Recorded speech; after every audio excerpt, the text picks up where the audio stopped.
Olá, meus queridos. Segue agora o audiobook do livro Inteligência Espiritual de Chris Voloton. Eu vou ler somente o prefácio e já vou seguir na direção dos primeiros capítulos, ok? Prefácio. Como neurocientista e médica, creio que Deus tem prazer na parceria com a humanidade para trazer inovação científica por meio da percepção divina. É por isso que o novo livro de Chris Voloton, Inteligência Espiritual, é uma obra revolucionária, uma vez que ele entremeia princípios da ciência com fundamentos bíblicos. Neste livro, Chris faz uma ponte que se estende sobre a divisão entre espírito e ciência, um vácuo que não foi criado pelo Criador.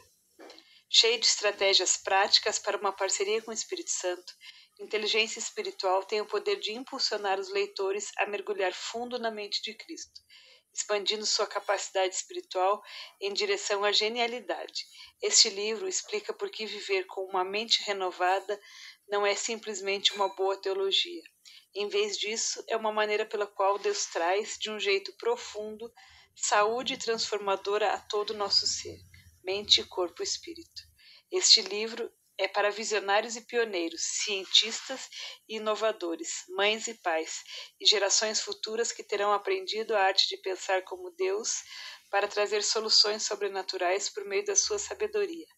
Para aqueles que ousarem fazê-lo, preparem-se para ser inspirados. Karen Garnas. Capítulo 1. Pensamento tridimensional. O que significa pensar como Deus, ter a mente de Cristo? Às vezes nos perdemos na teologia de uma verdade profunda e nunca experimentamos realmente a realidade dela. Minha jornada ao interior da mente de Cristo teve início há muitos anos, quando Bill Johnson se tornou pastor sênior da nossa pequena igreja Assembleia de Deus em Weaverville, na Califórnia. Nos 2 primeiros anos de seu pastorado, Bill ensinou a congregação sobre dons do Espírito Santo. Ele ensinava com base na Bíblia nos cultos de domingo pela manhã. Nos domingos à noite, nós praticávamos o que havíamos aprendido experimentando com o Espírito Santo ao ministrar uns aos outros. Eu mal sabia que aquilo estava prestes a expandir drasticamente o meu horizonte espiritual. Naquela época, Cat e eu éramos proprietários de uma oficina mecânica. Um dos nossos maiores clientes era uma madeireira e cuidávamos de cerca de 20 de seus caminhões. Naquele ano específico, eles haviam adquirido diversas picapes novas em folha. Infelizmente, dentro de um mês, a primeira delas entrou debaixo de um caminhão-reboque e o motor quebrou totalmente. Aqueles eram os primeiros anos dos veículos controlados por computador, de modo que ainda não havia muita informação sobre tecnologia disponível. Trabalhei por 3 dias na caminhonete avariada, mas não consegui fazer o motor pegar. Finalmente, liguei para meu cliente e pedi que ele mandasse rebocar a picape para a concessionária, que ficava a cerca de 72 quilômetros de distância. O gerente disse: temos mais 10 caminhonetes novas iguais a essa, então dê seu jeito.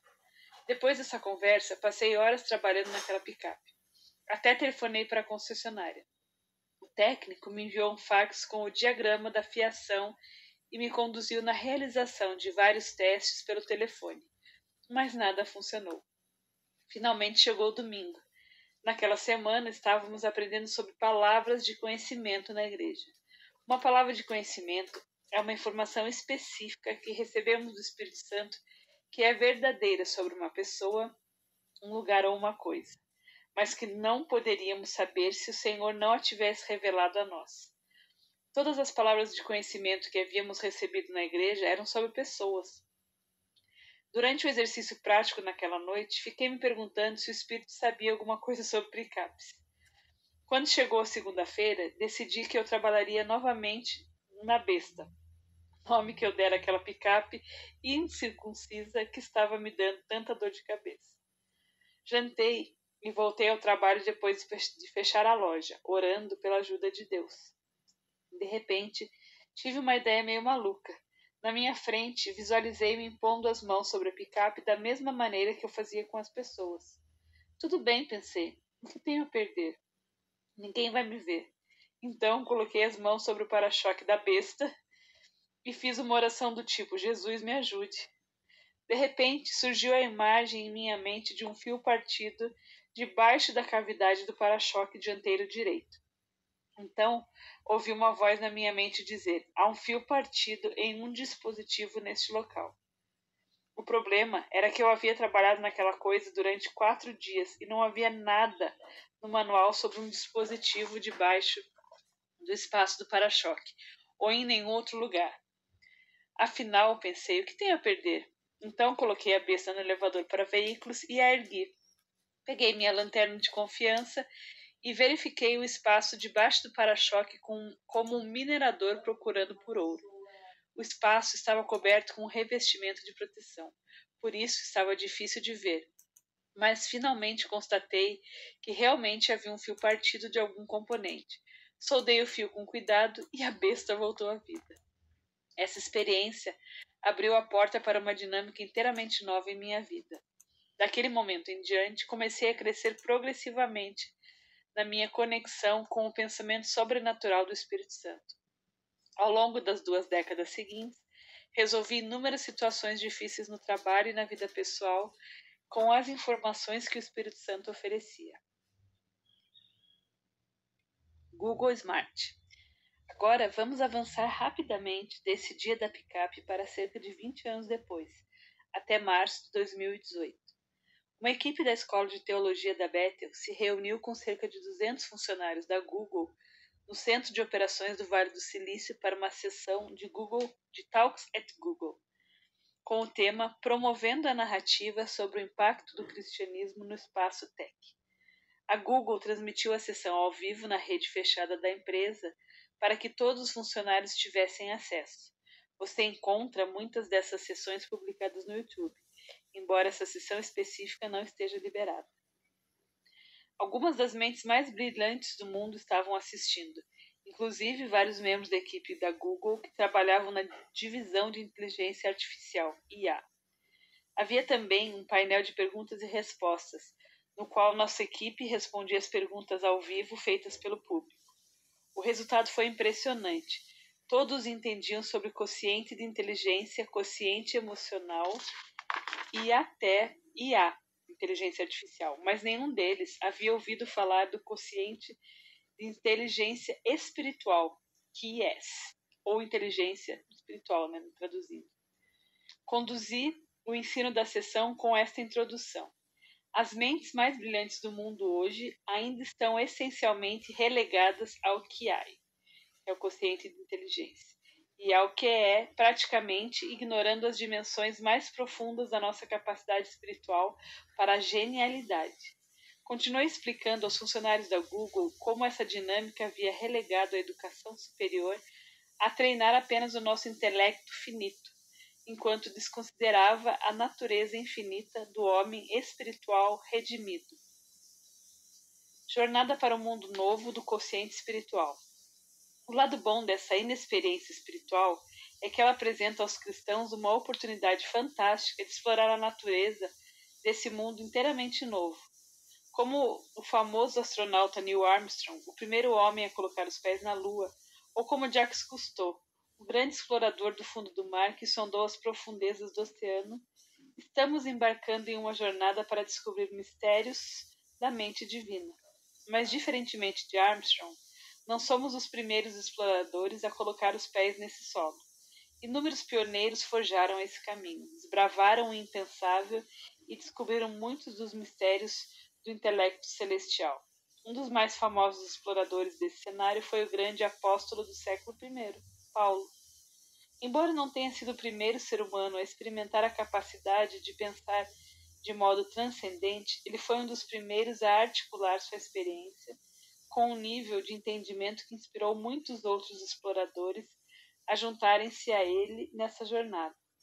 Paulo inspirou essa expedição quando nos exortou como cristãos ao dizer: vos renoveis no espírito da vossa mente, Efésios 4:23. Superficialmente, essa parece uma exortação simples para aprendermos a pensar bem, mas ao examinarmos mais profundamente, as ramificações da percepção de Paulo são impressionantes. Observe que Paulo nos instrui a renovarmos não as dimensões inferiores do pensamento, representadas nos tempos modernos por QI, EO/QE, mas o espírito da vossa mente. Entendo que os termos quociente de inteligência e quociente emocional não eram usados no tempo de Paulo, mas apesar disso, o grande apóstolo estava intimamente familiarizado com a educação superior. Aos 13 anos, o jovem Saulo foi enviado à Palestina para aprender com um rabino chamado Gamaliel. O nome de Saulo mais tarde foi alterado para Paulo. Sob a guarda de Gamaliel, Saulo dominou a história judaica, os salmos e as obras dos profetas. Sua educação continuaria pelos próximos 5 ou 6 anos e ele aprendeu a dissecar as escrituras. Saulo, então, seguiu em frente e tornou-se um advogado e, sem dúvida, estava pretendendo tornar-se um membro do Sinédrio, a Suprema Corte Judaica de 71 homens que regiam a vida e a religião. Assim, a exortação de Paulo para sermos renovados no espírito da nossa mente não foi um escorregão da língua ou uma figura de linguagem. Não.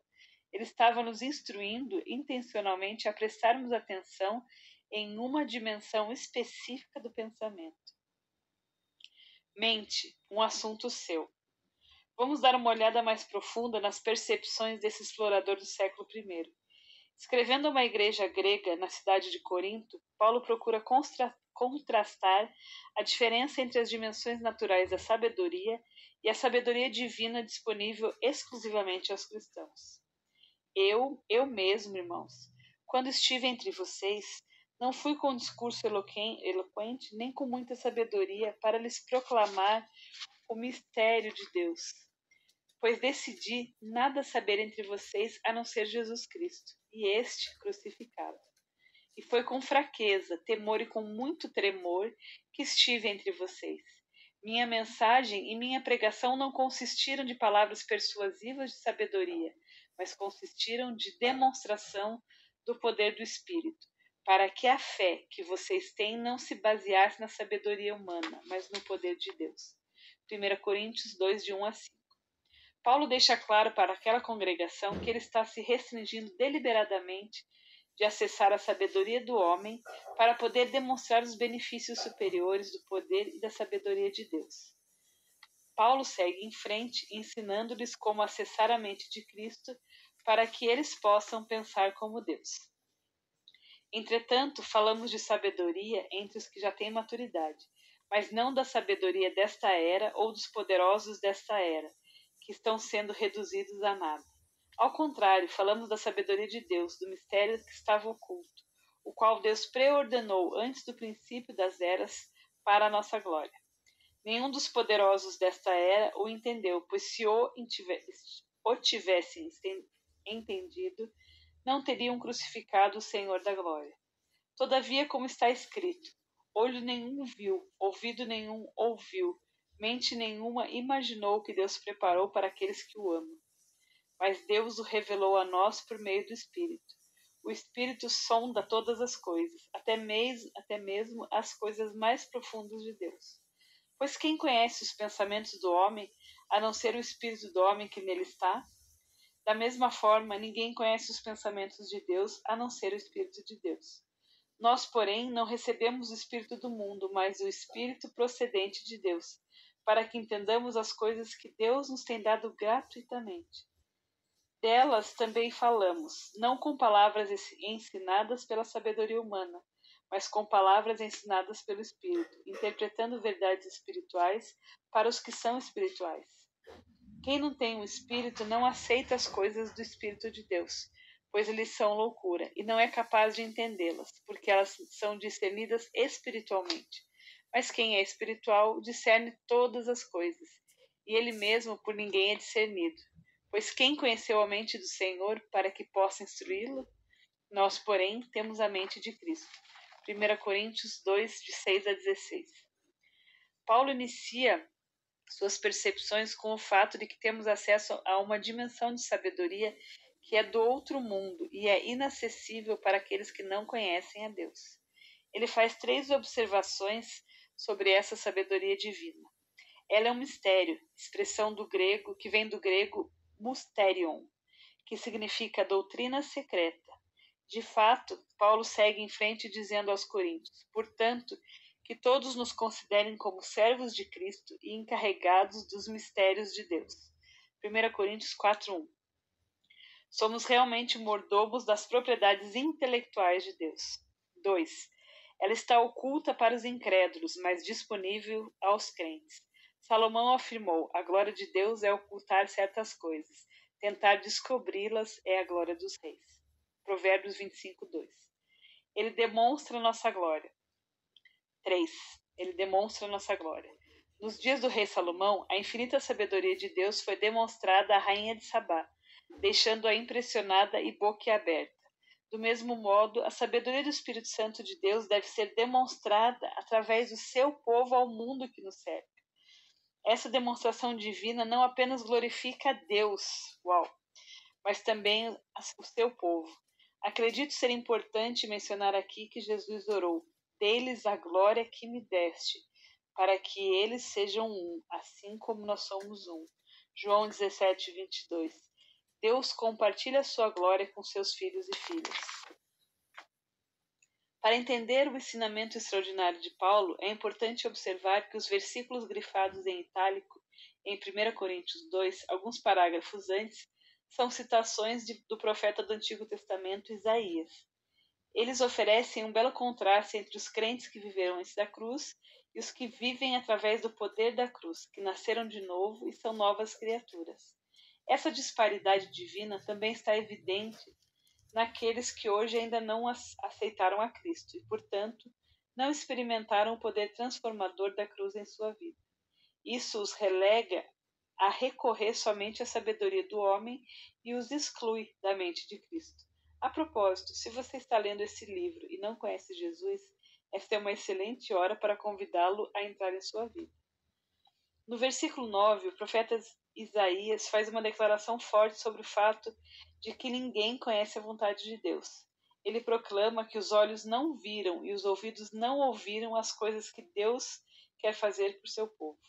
Mas Paulo responde ao profeta da antiguidade, deixando claro que essas coisas que eles não conheciam naquele tempo, nós agora conhecemos porque temos o Espírito de Deus dentro de nós. Seu Espírito nos dá acesso à sua mente e aos seus pensamentos. Isaías segue em frente fazendo uma pergunta profunda: quem conheceu a mente do Senhor para que ele possa instruí-lo? Versículo 16. Paulo responde enfaticamente: nós conhecemos, nós temos a mente de Cristo. Você pergunta: como temos realmente acesso à mente de Deus? Paulo diz que o Espírito Santo conhece os pensamentos de Deus e que o Espírito Santo vive dentro de nós.